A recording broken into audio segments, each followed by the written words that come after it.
1 Coríntios capítulo 2, do 1 ao 15. Vamos ler em nome do Senhor Jesus. Eu, irmãos, quando fui ter convosco, anunciando-vos o testemunho de Deus, não fiz com ostentação de linguagem ou de sabedoria, porque decidi nada saber entre vós, senão a Jesus Cristo e este crucificado. Preste atenção nessa referência. Porque decidi nada saber entre vós, senão a Jesus Cristo e este crucificado. E foi em fraqueza, temor e grande tremor que eu estive entre vós. A minha palavra e a minha pregação não consistiram em linguagem persuasiva de sabedoria, mas em demonstração do Espírito e de poder, para que a vossa fé não se apoiasse em sabedoria humana, e sim no poder de Deus. Entretanto, expomos sabedoria entre os experimentados, não porém a sabedoria deste século, nem a dos poderosos desta época, que se reduzem a nada, mas falamos a sabedoria de Deus em mistério, outrora oculta, a qual Deus preordenou desde a eternidade para a nossa glória. Sabedoria essa que nenhum dos poderosos deste século conheceu, porque se tivesse conhecido, jamais teriam crucificado o Senhor da glória.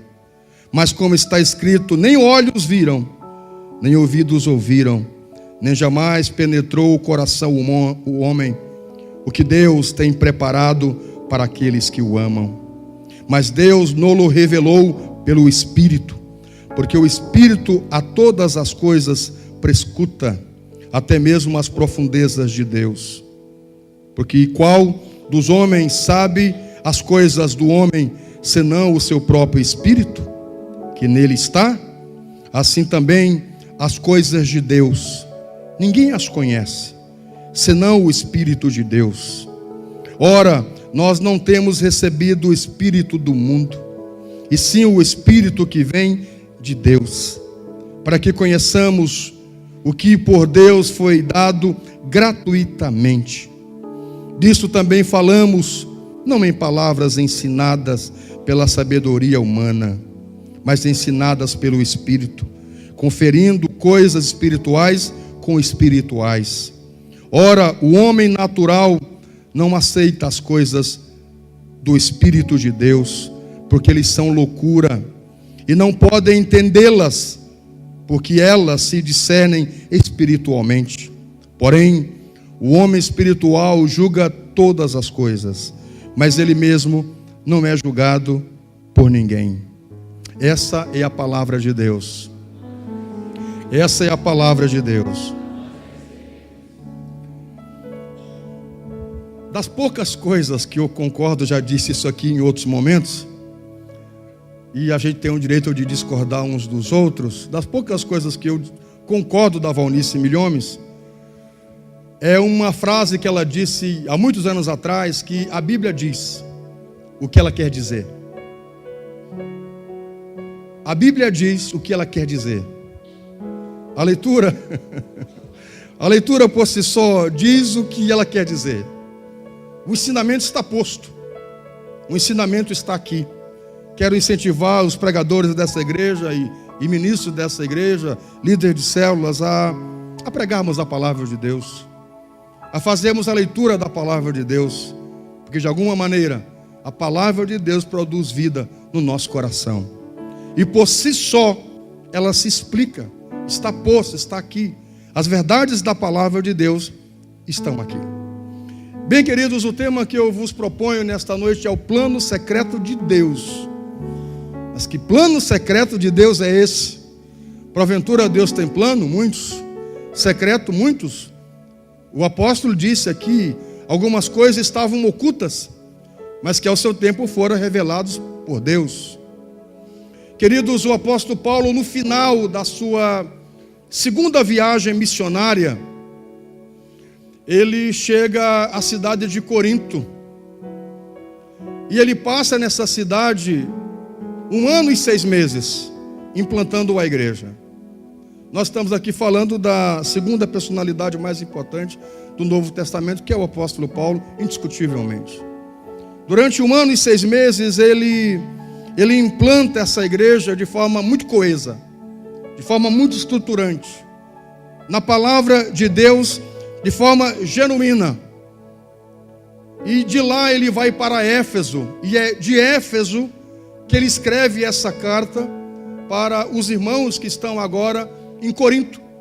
Depois de passar 1 ano e 6 meses estabelecendo a igreja, e deixa uma igreja muito forte, ele vai para Éfeso, e de lá ele escreve essa carta que, embora nós lemos como 1 Coríntios, não é a sua primeira carta aos Coríntios. Outras cartas ele escreveu, mas que foram perdidas. Há relatos aqui na Bíblia que diz isso, que ele já tinha escrevido antes, em outros momentos, mas que essas cartas a gente não sabe o que aconteceu com elas, elas se perderam. Se acha por bem descrever como 1 Coríntios, nós a recebemos, mas temos o entendimento de que essa não foi a primeira carta, embora a gente leia aqui como primeira. E por que ele escreve essa carta à igreja de Corinto? Porque a igreja de Corinto, querido, estava quase se perdendo depois que o apóstolo Paulo os deixou. Eles estavam quase perdendo as referências, se misturando com as filosofias que reinava em Corinto. Corinto era uma cidade muito importante. Alguns chegam a dizer que Corinto datava de 6.000 anos. Uma cidade muito antiga da Grécia. Uma cidade muito importante, com um comércio muito grande. Era uma cidade portuária. Ela tinha 2 grandes portos. E o comércio girava ali em torno de Corinto. Berço da filosofia. A gente precisa pensar que Corinto é na Grécia, não é? Atenas, Corinto, Macedônia, tudo na Grécia. E Grécia é o berço da filosofia. A terra de Platão, de Aristóteles, a terra de... como é que chama aquele outro? Aristóteles, Platão, Sócrates e outros mais filósofos famosos. O hobby, um dos hobbies, das manias do povo de Corinto era ir para as praças, para o centro de convenções, ouvir os filósofos discursarem sobre a vida, sobre a morte, sobre o funcionamento humano, como é que o homem deveria agir, as máximas que havia, que se estabelecia sobre os homens, não é? Era uma terra de muito conhecimento humano. Eles tinham o prazer de ir para as praças, para os centros, para os grandes locais de grandes eventos, só para ouvir os seus mestres, os seus filósofos estarem ali discutindo, falando da vida, da morte, da beleza humana. Os gregos eram mestres em darem ênfase à beleza humana, ao físico, não é? Quando você assiste esses filmes como 300, não é? E outros mais, é mais ou menos isso, não é? Os gregos, eles davam muita ênfase a isso, a questão física, ao corpo, endeusavam o corpo, a questão do intelecto, o conhecimento humano. Isso se dava muita ênfase na igreja de Corinto. Por outro lado, enquanto eles davam ênfase a toda essa parte intelectual, a própria história descreve Corinto como uma cidade muito devassa, uma cidade extremamente pervertida, onde o índice de aborto era altíssimo, porque o sexo era liberado assim de forma desenfreada. Alguns dizem que lá havia 2 grandes templos, um de Apolo e o outro de Afrodite. Afrodite tinha, alguns dizem, 1000 sacerdotisas. E outros historiadores dizem que, além das 1000 sacerdotisas, tinha 10.000 discípulas, que no todo final da tarde, elas desciam do templo, se encaminhavam para as casas, e como um culto à deusa Afrodite, elas se prostituíam. E 9 meses depois, o que se nascia era um monte de criança, não se tinha o que fazer, se matava esse monte de criança.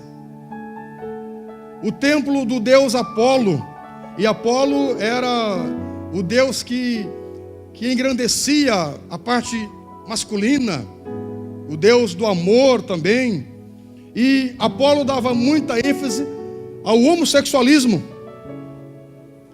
Havia uma quantidade imensa disso na cidade de Corinto.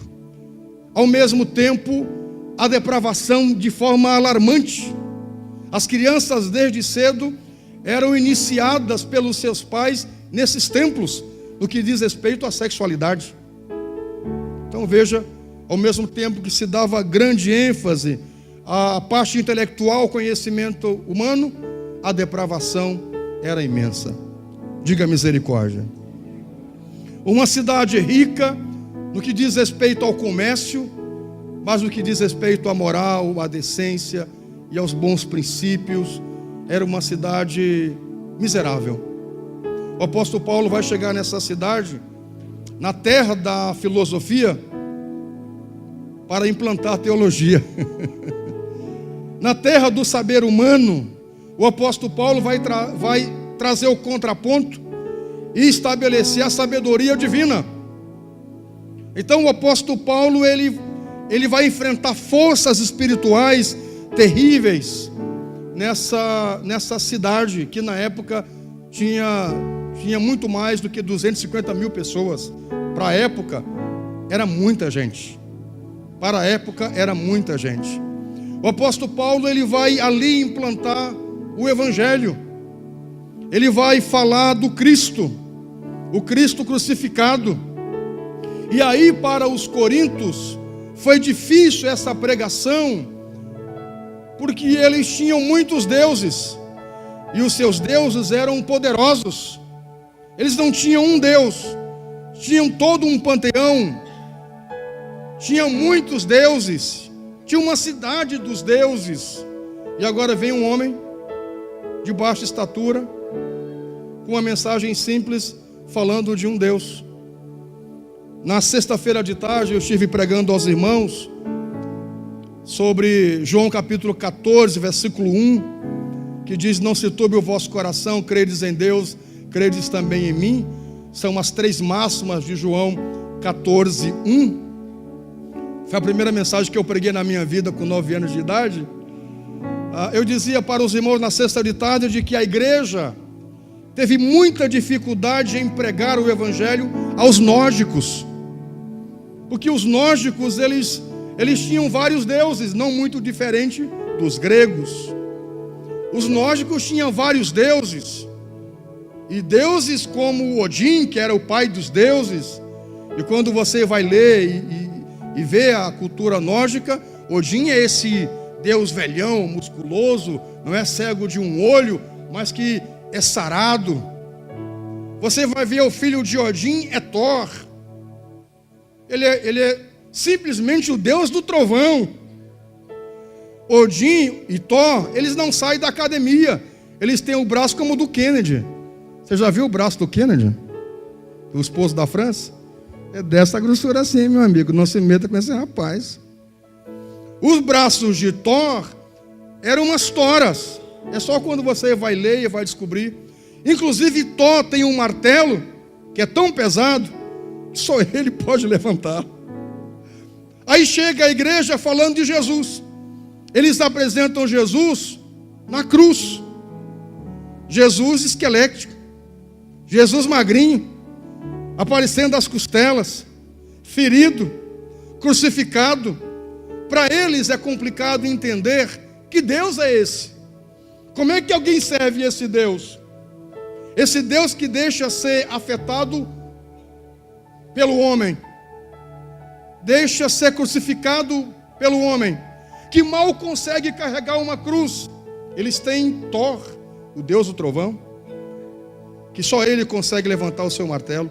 É mais ou menos essa dificuldade que Paulo vai ter com os coríntios.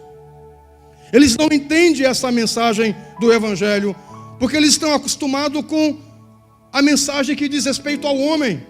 Agora, Paulo, ele transcende tudo isso, ele perpassa tudo isso, ultrapassa tudo isso, e não mais vem com uma mensagem humana. A mensagem de Paulo é recheada com a mensagem do céu, mas cheia do poder de Deus. Você pode aplaudir o Senhor, fica à vontade.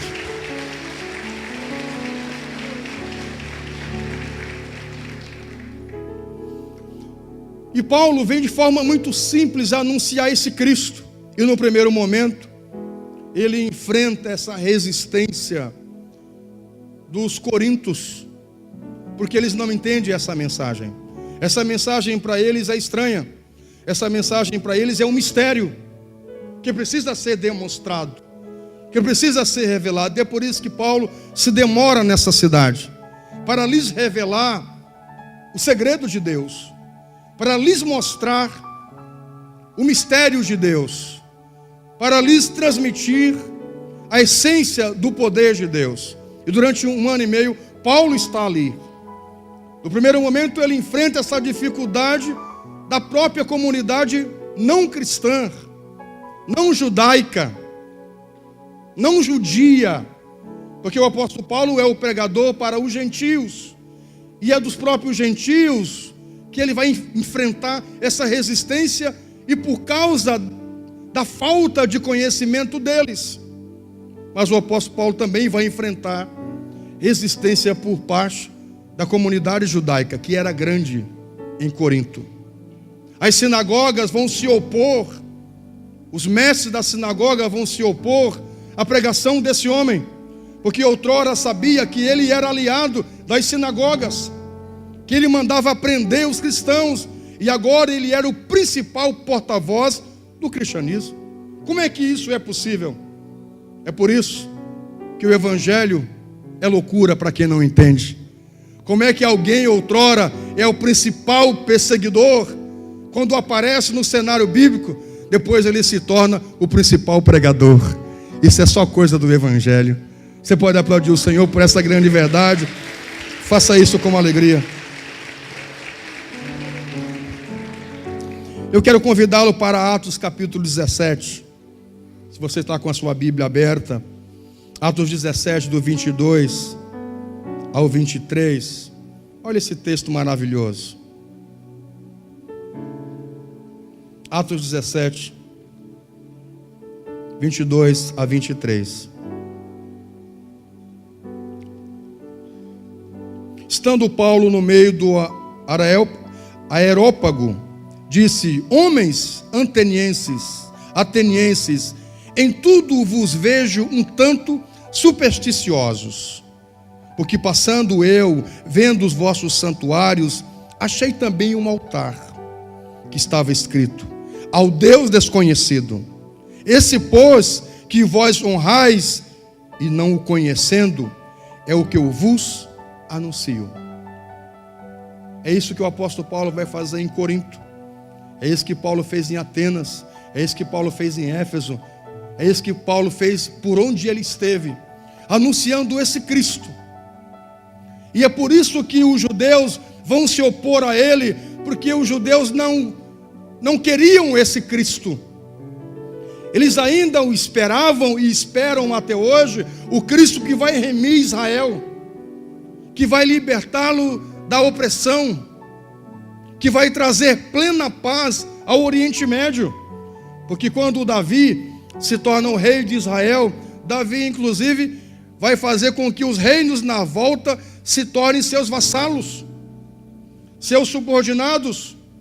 Os reinos na volta, quando Davi era o rei, passam agora a trazer tributos para Israel. Hoje os judeus esperam esse Cristo, esse Messias, que vai subjugar as nações na volta e vai estabelecer Israel como grande Israel. Esse sempre foi o pensamento de Ariel Sharon. Esse é o pensamento do atual ministro Benjamin Netanyahu. Eles esperam esse Cristo, que as nações irão tremê-lo, Ele virá como aquele que é da geração de Davi. E para a comunidade judaica, a ideia do Cristo crucificado não é a ideia do Messias que eles esperavam. E essa é a mensagem do apóstolo Paulo, desse Cristo crucificado. Então, além de o apóstolo Paulo receber a dura interferência da comunidade, da cidade, por não compreender o evangelho, a comunidade judaica também, queridos, se levanta contra o apóstolo Paulo. Queridos, alguém que quer fazer a obra de Deus não pode ter a inocência de que não haverá oposições. Alguém que estabelece um projeto, um plano de servir a Deus genuinamente, sobre ele não virá retaliações. Eu não conheço ninguém nessa vida que tenha entregado a sua vida a Jesus e não passe por adversidades. Eu não conheço ninguém que estabeleça um projeto nobre no que diz respeito a Deus, que não venha lutas, provações, situações para você parar. Todas as vezes que você faz um projeto, um propósito, que você estabelece uma meta, principalmente aquelas nobres, virão interferências, virão situações para querer que você pare. Alguém que diz: esse ano eu vou abrir uma célula, esse ano eu vou permitir que a minha casa se torne uma casa onde tem uma célula, esse ano eu quero me dispor para trabalhar para Deus. Surgem situações para querer mostrar o contrário. Esse ano eu serei um dizimista fiel a Deus. Surgem situações para querer te mostrar o contrário. Você diz: esse ano, Senhor, eu serei uma bênção e eu vou ser um canal de bênção na obra de Deus. Surgem situações à sua volta para querer mostrar o contrário. Porque a nossa luta de verdade não é contra a carne, não é contra o sangue. Nós lutamos contra forças espirituais, mas nós temos a garantia de Cristo que em todas as coisas nós seremos mais do que vencedores. A nossa confiança está em Cristo.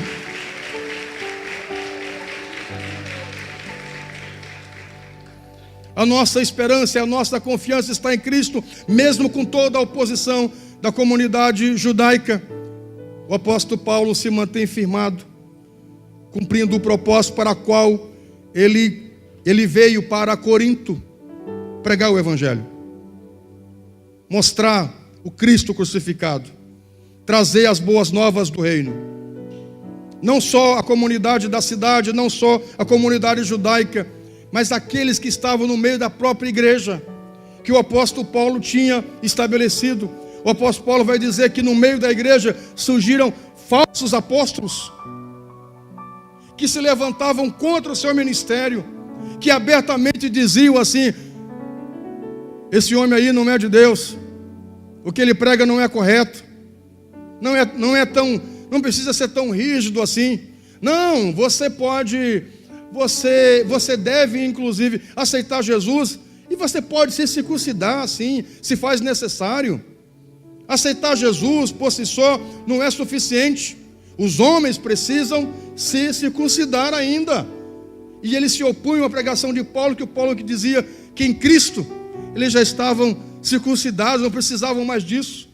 Abertamente no meio da igreja tinham aqueles que se opunham à pregação do apóstolo Paulo de forma direta, e aqueles que de forma indireta. Você já viu situações de pessoas que de forma indireta se opõem contra você? Começa a dizer: não, mas não é bem assim. É isso que o diabo vai fazer com Adão e Eva. Não é bem assim o que Deus disse. E ali implanta as suas mentiras. Mas não é bem o que o pastor está dizendo. Mas não é bem o que a igreja está ensinando. E aí trazem ensinamentos que não são de Deus, no meio da própria igreja, minha gente. O apóstolo Paulo, pessoas que estavam no meio, mas não eram uma igreja, que se diziam ser apóstolos e não aceitavam a autoridade apostólica do apóstolo Paulo. Um tempo atrás, numa vigília aqui, um pastor que veio da Argentina, não sei se você se lembra, no dia aqui de uma vigília, me chamou aqui do lado, ele estava aqui participando do culto, não sei se você se lembra dessa vigília, quem estava nesse dia. Ele me disse: pastor Pedro, Deus está me falando que eu tenho que lhe ungir apóstolo. Eu digo: você é doido, rapaz, para com essa conversa. Eu já quase não aguento ser pastor.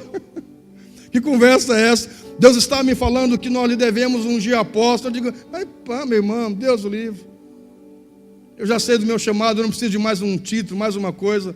Até porque, no meu entendimento, e aqui na frente, o pessoal orando aqui, ele querendo chamar o povo para me ungir, aqui na hora da vigília. Eu digo, meu irmão, eu não comecei ontem minha caminhada com Deus. Para. Não comecei ontem.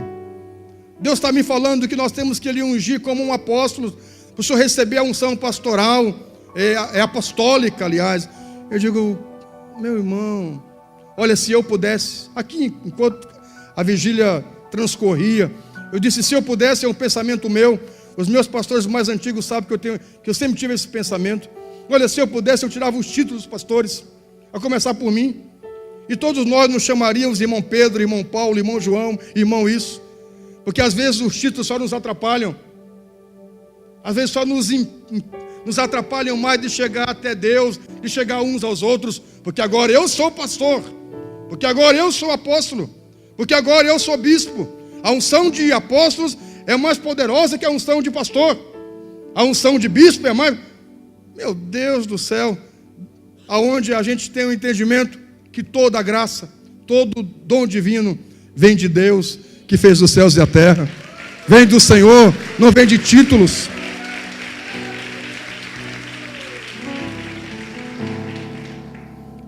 Nós temos o entendimento do Salmo que diz, se não for o Senhor que edificar a cidade, em vão trabalham os que nela edificam.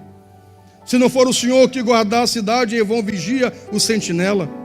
Em vão será trabalhar o dia inteiro e comer o pão de dores. Tudo vem de Deus, não vem de títulos, de posições. Eu disse, meu irmão, pare com isso.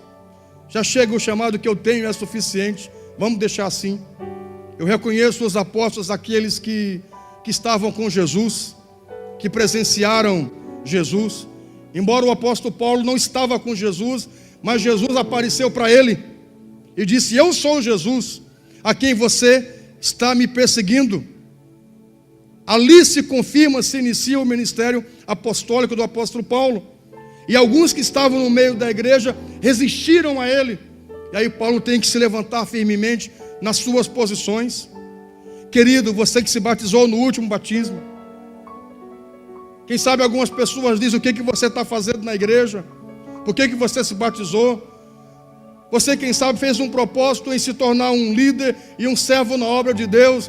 Quem sabe vozes vêm contra você e dizem, por que você quer fazer isso? Por que você está fazendo isso? Você está trabalhando para a igreja, para homens. Se você tem uma posição em Deus, se você tem a sua posição naquilo que diz respeito a Cristo, à igreja, ao serviço, à sua família, aos seus planos, aos seus objetivos, mantenha-se firmado naquilo que você estabeleceu. Mantenha a sua posição firmada. Não balance para um lado e nem para o outro. Mantenha a sua posição firmada. Você abraçou a Cristo, então mantenha-se fiel a Ele até o fim. Você pode aplaudir o Senhor? Por favor, o faça com alegria.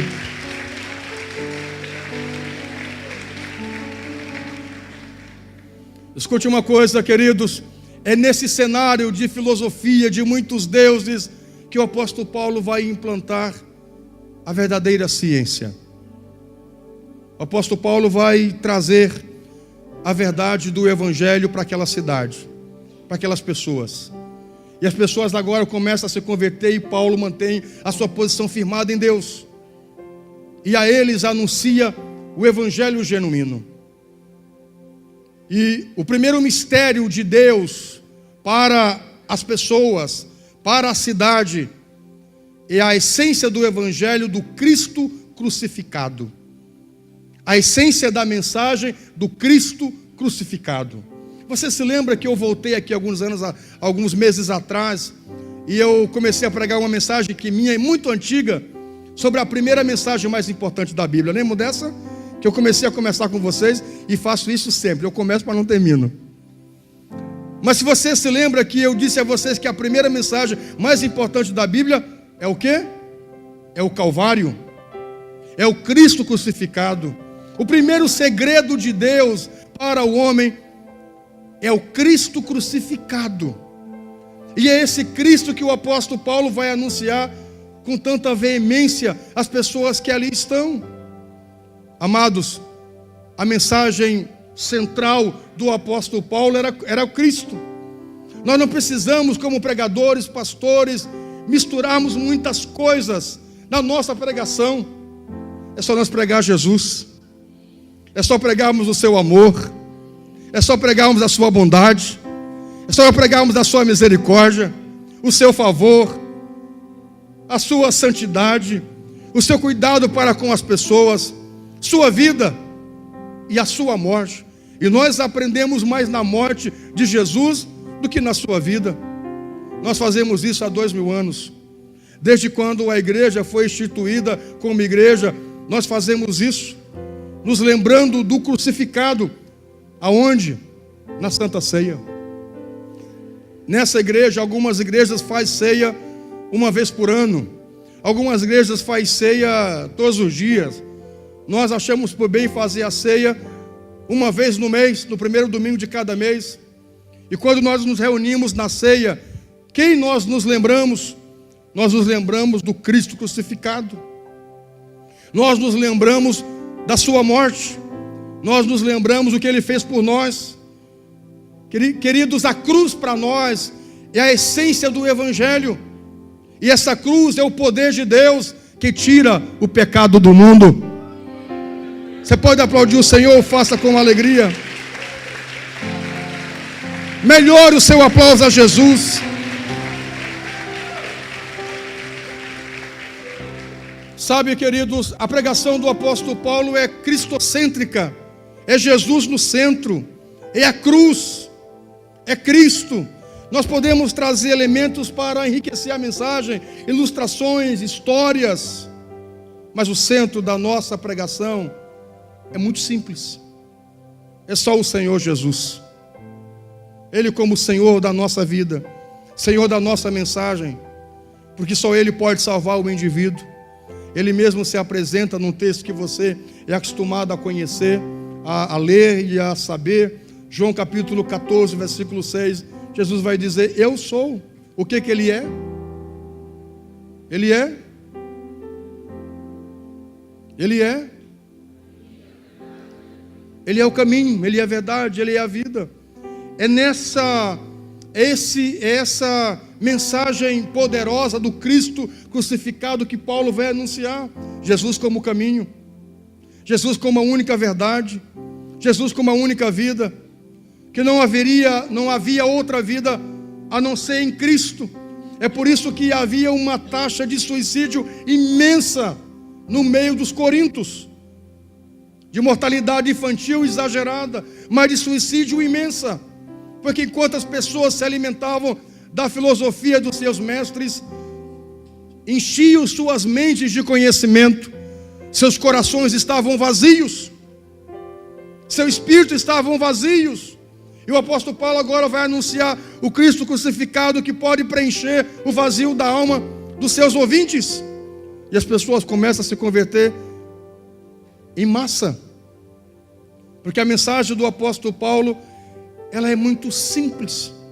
Ela não vem cheio de argumentos. O apóstolo Paulo vai dizer isso, nós lemos, não vem com cheio de argumentos, de ideias, de pensamentos, de artimanhas, para poder trazer ao homem e levar para uma questão aérea de ficar pensando, projetando a vida.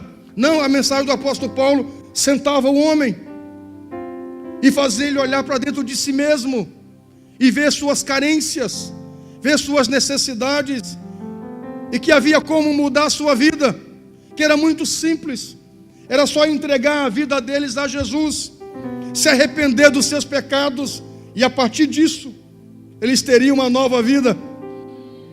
Eles não precisavam ficar anos e anos nos pés dos seus mestres, para aprender a se conhecer, para a partir daí ser alguém, compreender a vida. Quando eles conheciam Jesus, eles abraçavam a vida, eles abraçavam a própria vida e recebiam vida e vida com abundância. Era o que Jesus tinha para eles.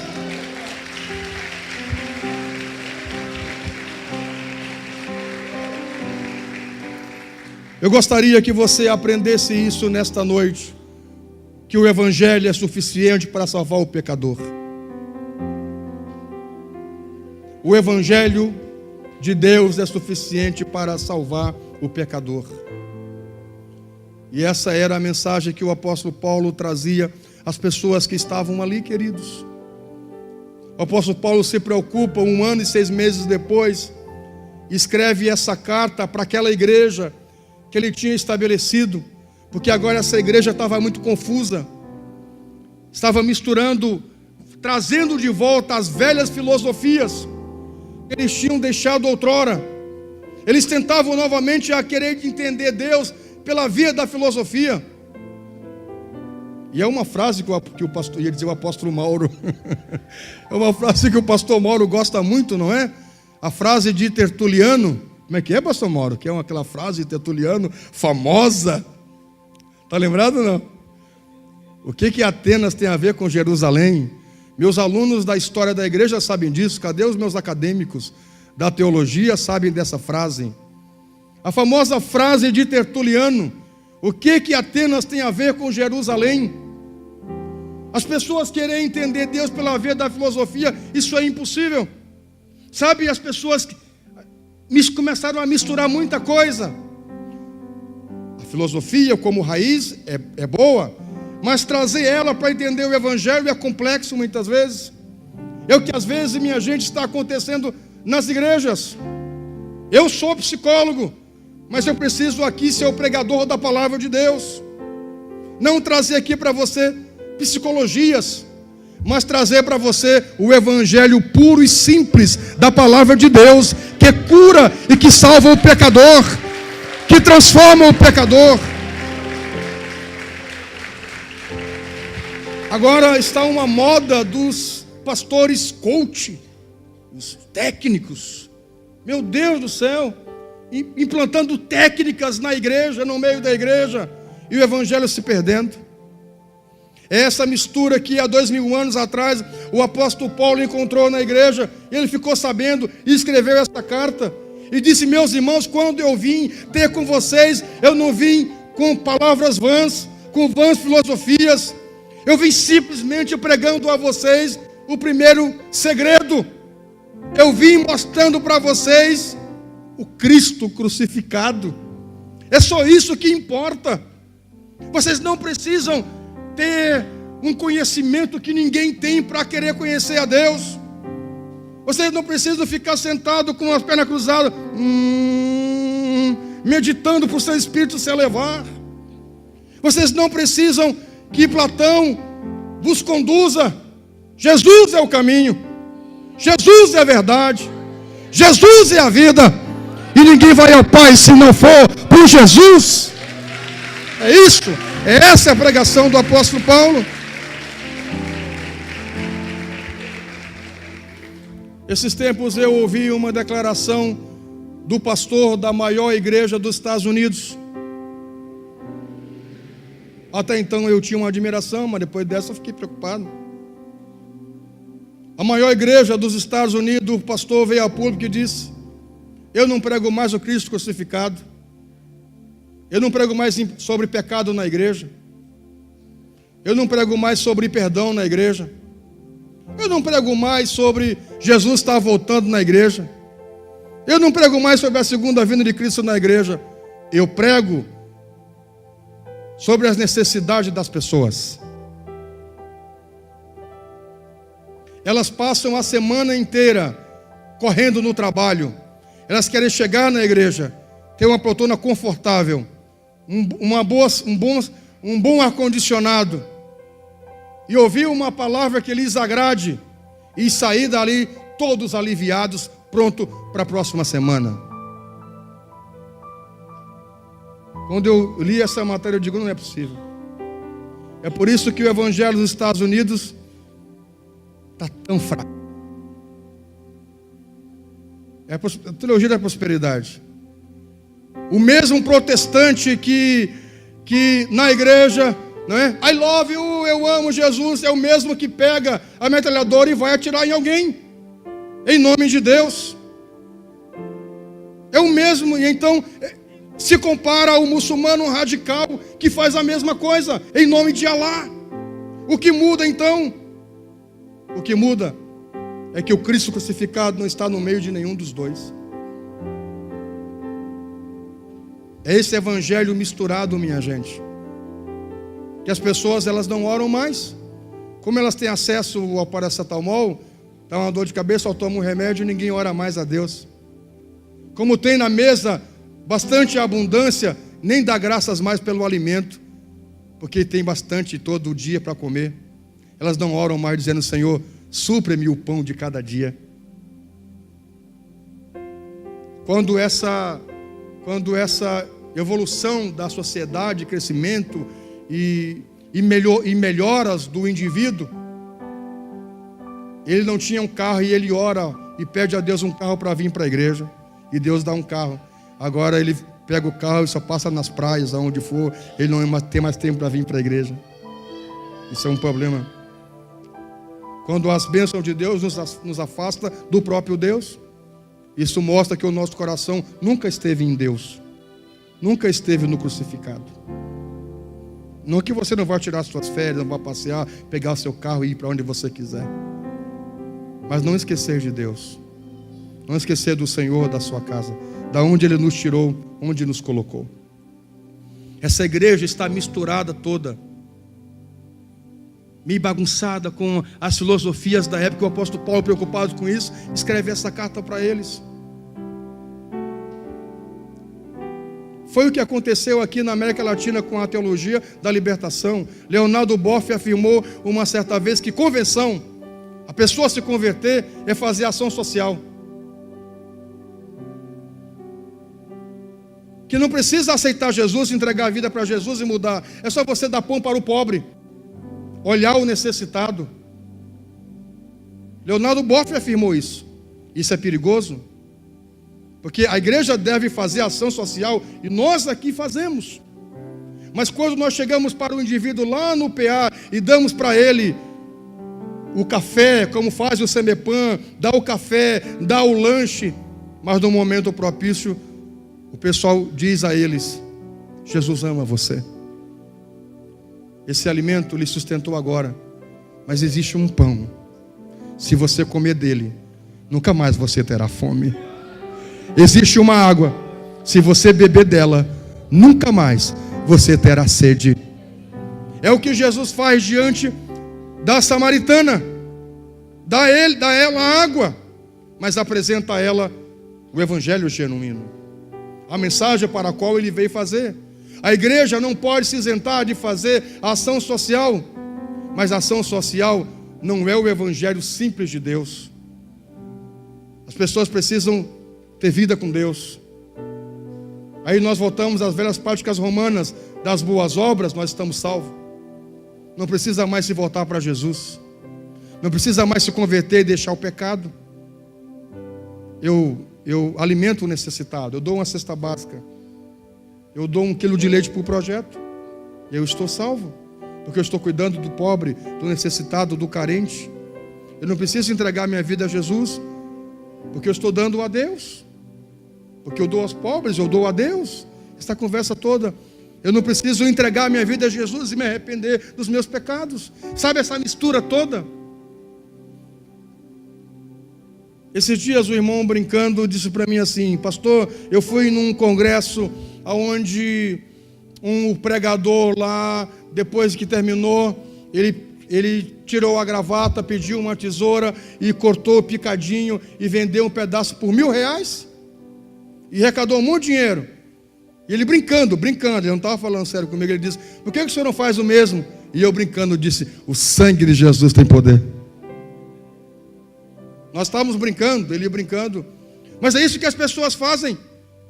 Pregadores terminam de pregar, tira a camisa, tira a gravata, corta e vende um pedaço a R$1.000 e diz: esse pedaço vai abençoar você, esse pedaço dessa gravata vai trazer prosperidade para você, vai mudar a minha vida. Não é mais o evangelho que muda o indivíduo, agora é o pedaço da gravata, e a venda da vassoura, do sabonete ungido. Sabe essa mistura toda? Esse evangelho que coloca o homem coloca Deus na parede e diz: ou o Senhor me dá, ou eu não te sirvo. Que Deus é o Senhor. Essa mistura toda, que o crente não sabe mais ser provado, tem sempre que andar em novidade de vida. Esses tempos ouvimos de uma pessoa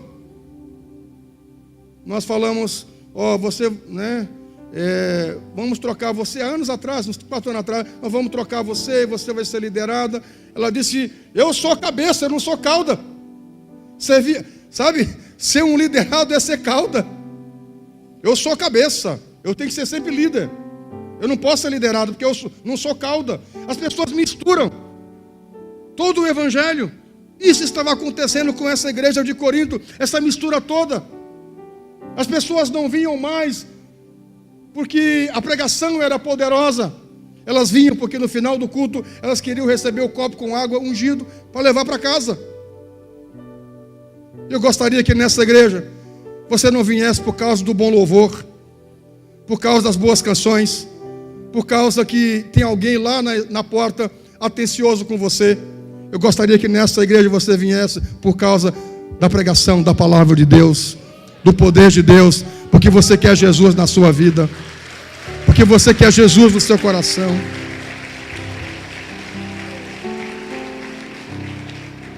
Diga misericórdia. Então escute, queridos, o primeiro segredo de Deus para o homem é o Cristo crucificado. O segundo é o plano de Deus para o homem através do Evangelho. Cristo crucificado, Cristo é o centro da nossa vida, da nossa mensagem, da nossa pregação, do nosso ser.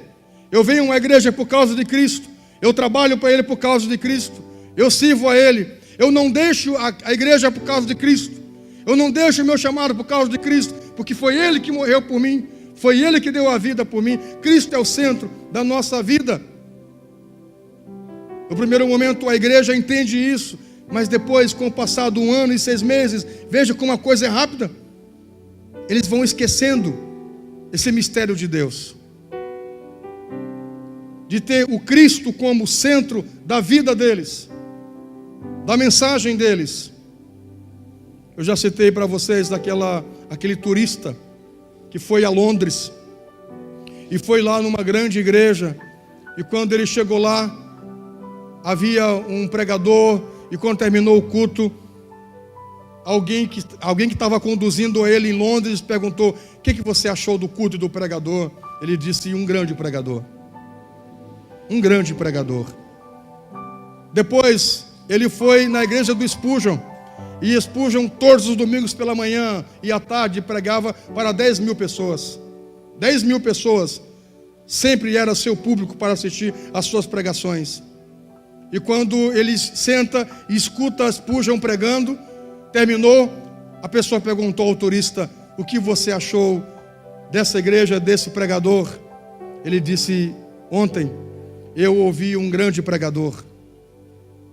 Hoje eu ouvi um pregador falar de um grande Deus. Hoje eu ouvi uma pregação.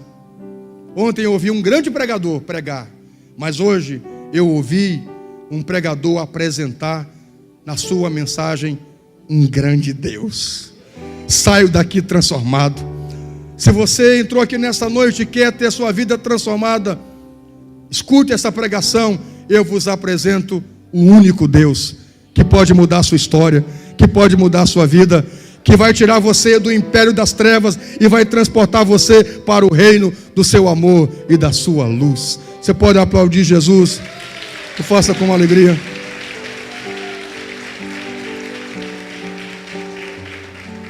O plano de Deus para o homem era salvar o homem.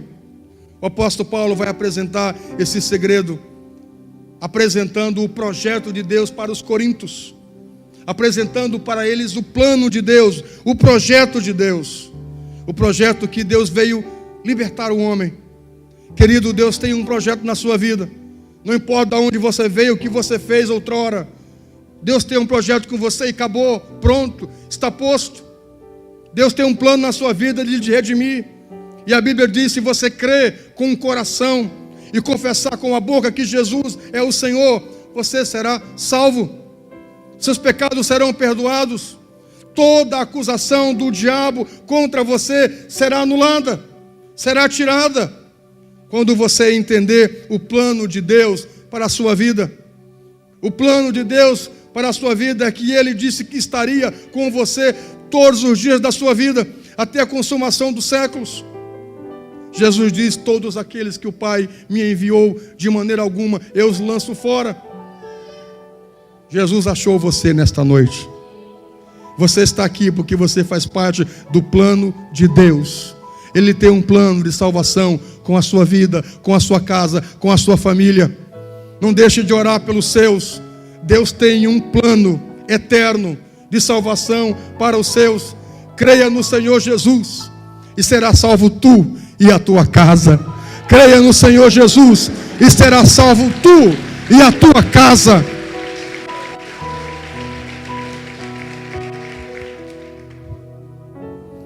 Para que eu possa encerrar o terceiro segredo de Deus, e uma outra hora eu vou falar isso com você com mais calma. O terceiro segredo de Deus é que o Evangelho é revelado através da palavra de Deus. O Evangelho é revelado através da palavra de Deus. O que é o Evangelho? São as boas novas. Você vai descobrir as boas novas de Deus para a sua vida quando você começar a ter a palavra de Deus no seu coração. À medida que você for ouvindo as pregações, à medida que você for abrindo seu coração e dizendo: eu entendo isso para a minha vida, é isso mesmo. Outrora então eu era trambiqueiro, agora eu entendo pelo Evangelho que eu não posso mais. A pregação da palavra de Deus vai lhe moldando, vai me moldando, vai me transformando. Esse é um segredo poderoso na vida do homem, porque em Cristo é isso que o Evangelho faz. Quando através da palavra de Deus nós o aceitamos. Você queria ouvir Deus falar? Pois bem, Deus está falando aqui com você nesta noite. Aceite esta palavra, seja transformada por ela, e à medida que você for deixando ser transformado, sua vida será outra. Nós precisamos de alguns cultos sair pensativo sobre nossas vidas.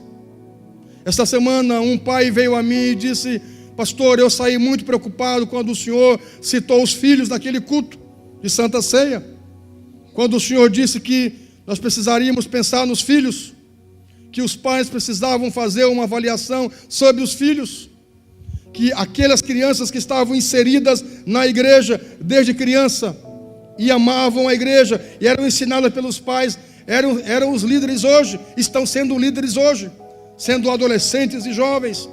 Eu saí preocupado, muito preocupado. Eu disse: então você entendeu a pregação? Nós precisamos às vezes de alguns cultos sair pensativos, preocupados. Quando você sai de algum culto preocupado, avaliando a pregação, tendo o entendimento de algumas coisas, eu preciso mudar, é um sinal que você abriu o seu coração para o Evangelho, para a palavra de Deus. Nisso, o Evangelho é revelado na sua vida. Você vai se transformando, vai mudando e vai tomando atitudes que vão fazer a diferença na sua vida. A partir disso, Cristo vai aparecer cada dia mais no seu dia a dia, na sua vida. E você vai vendo que coisas que fazia outrora, você não faz mais. E coisas que você não fazia outrora, agora você faz. Como por exemplo perdoar, como por exemplo pedir perdão, como por exemplo pedir desculpa, como por exemplo voltar a palavra atrás quando está errado. Você vai vendo que tem coisas que na vida não adianta se justificar, é Deus que se justifica. Você vai entendendo que o Evangelho vai mudando a sua vida. Você não vai mais precisando de moletas espirituais, precisando que um ore, que o outro lhe unja, que o outro lhe busque em casa, que o outro faça aquilo por você. Você vai aprendendo no Evangelho a caminhar com Deus e Ele caminhar com você. E agora você compreende que a sua vida está guardada em Deus. Você compreende agora que quem te justifica e te salva é Cristo, e que você só depende dEle. E a sua vida agora passa a ser outra, e a partir daí você começa a caminhar em novidade de vida. Você pode aplaudir o Senhor e faça com alegria.